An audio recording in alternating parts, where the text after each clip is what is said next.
power of organizational culture, leaders create culture and culture trumps strategy. Culture is generally defined as a set of norms that guide behavior within an organization. A more informal definition of culture is what and how things get done. Corporate culture develops over time through a variety of practices and rituals. According to William Schneider of the Corporate Development Group, the behaviors and practices of leaders shape the culture of their organizations. 1. These include a variety of human resources practices as well as how the organization's members make decisions, deal with conflict, and foster innovation. In addition, the physical environment itself shapes culture. Many practices come into play in shaping culture, including hiring, rewards and compensation, advancement, and employee development. The ways in which these practices emerge and operate within organizations say much about what the culture is and what types of behaviors and actions leaders value. Hiring decisions, that is, who is invited to join the organization and in what capacity, signal where the organization is headed and what is likely to be important in the future.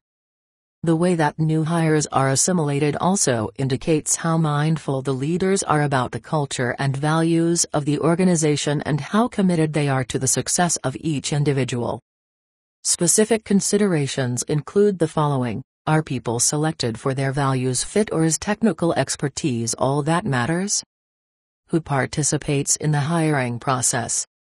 And how are new hires assimilated? Is it sink or swim, or is there a formal onboarding process designed to bring people up to speed and to ensure their success?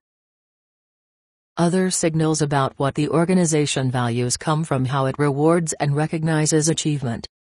Examples include the following: are titles used to recognize and reward achievement of business goals? Is recognition done publicly or privately? Are monetary rewards used to encourage certain kinds of behavior? And finally, who makes the most money and who is promoted will send powerful messages about what it takes to succeed. In particular, employees will notice who succeeds and moves up and who fails and moves out. They will then draw conclusions about what it takes to thrive and prosper in the organization. Employee development programs are another indicator of culture. The types of training and development the organization invests in as well as the process it uses signal what the organization leaders consider valuable and how important learning is to the future success of individuals and the firm. The degree to which programs are formal and structured versus informal and unstructured gives clues to the culture. Another indicator is whether employees may sign themselves up or must be sponsored by an executive. Even more telling is whether topics and programs are selected and designed to serve the business strategy and company objectives or offered as a perk, catering to employee interests, rather than to organizational strategic needs. Finally, do the programs actually prepare people for advancement and help them contribute to the firm's strategic direction? Other factors that shape culture include: who participates in making decisions and how are decisions communicated? Do the leaders encourage feedback? Do the leaders avoid conflict? Is innovation valued, or seen as a threat to the status quo? Is the physical work environment open and informal, or structured and hierarchical? All of these leadership behaviors and practices implicitly tell others in the organization what is important and how they should behave. These behaviors will trump explicit statements regarding strategy, vision, mission, and values.